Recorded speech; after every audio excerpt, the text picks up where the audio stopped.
This is a Sears Kenmore Model 92. This is the reverse mechanism. See that pivoting cam follower down at the bottom there? It's a little different in this one compared to many of the Kenmores. But as you can see, when you push the reverse button, that needs to be able to reverse that or pivot that much. That is going to depend, of course, what your stitch length is set at as well. Because if you turn it all the way to 0, it's not going to pivot much. You need to set it on the longest stitch length to get the full pivot.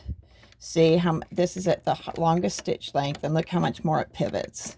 So you're going to need where that little slide needs to be cleaned and oiled so that that can slide up and down, but also your pivot on both sides, your cam follower pivoting there, the sides of that both need to be fully cleaned up. So remember, only when your stitch length is set all the way to 4 will you get this full pivot.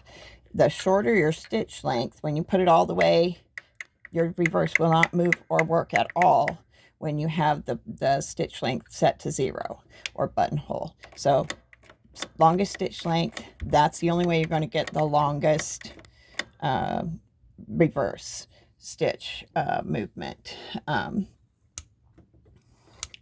anyway, that's the area you need to probably work on to get your correct stitch length, as well as to get your full actual functioning reverse mechanism.